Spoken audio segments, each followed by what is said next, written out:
BBC Bangla একটা report করেছে, ভারতে মুসলিম নারীকে রাস্তায় বোরকা খুলে হেনস্থার ঘটনায় যা জানা যাচ্ছে।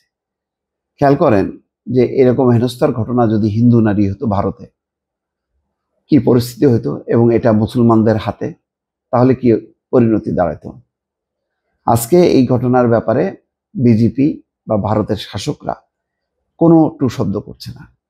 এখানে বিবিসি যে রিপোর্টটি করেছে তাতে বলা হচ্ছে যে তার মায়ের বক্তব্য নেওয়া হয়েছে যে আমার মেয়ে কোনো অপরাধ করেনি, কিন্তু কিছু লোক প্রকাশ্যে তাকে হেনস্থা করে। কথাগুলো বলছিলেন ভারতের উত্তরপ্রদেশের মুজাফফরনগর এলাকার বাসিন্দা এক নারী।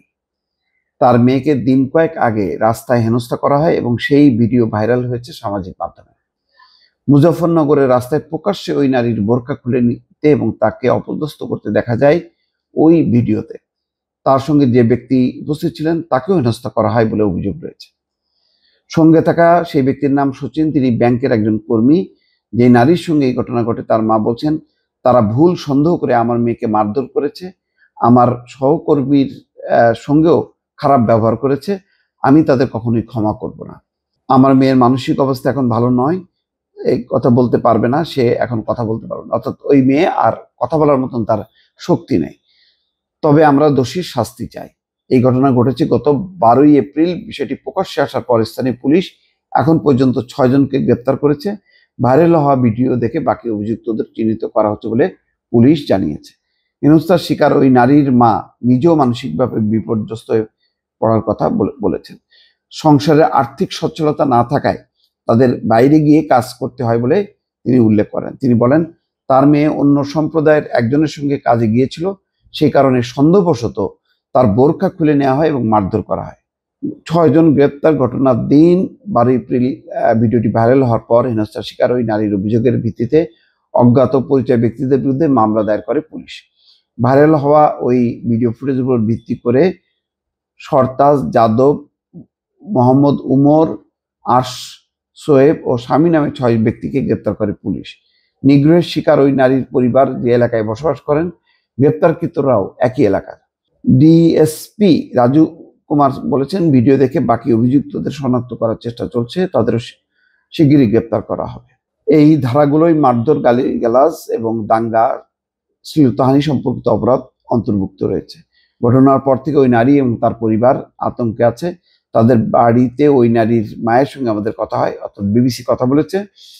আমরা যখন তার বাড়িতে পৌঁছাই তখন তার মা জানান, মানসিকভাবে বিপর্যস্ত হয়ে রয়েছেন তার মেয়ে, কারোর সঙ্গে কথা বলার মতো অবস্থায় নেই। আমার মেয়ের সঙ্গে কি কি হয়েছে আপনারা নিশ্চয়ই তা ভিডিওতে দেখেছেন।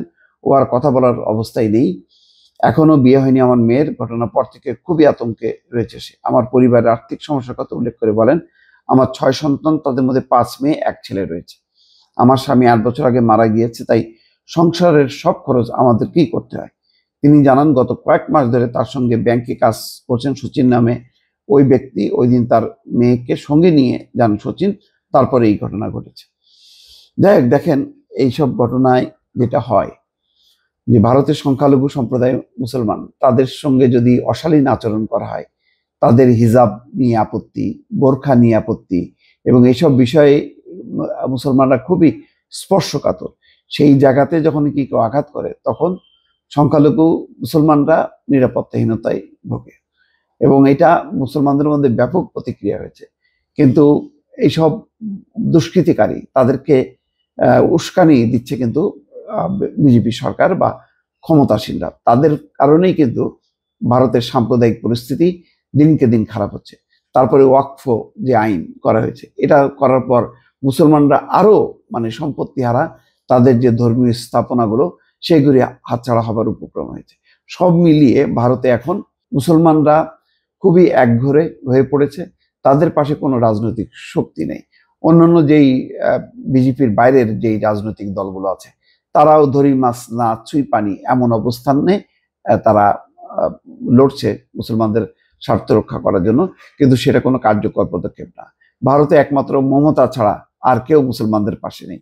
এই অবস্থায় গোটা ভারত জুড়ে মুসলমানরা সত্যি সত্যি একেবারেই নিরাপত্তাহীন হয়ে পড়ছে। দর্শক, ভালো থাকবেন। আল্লাহ হাফেজ।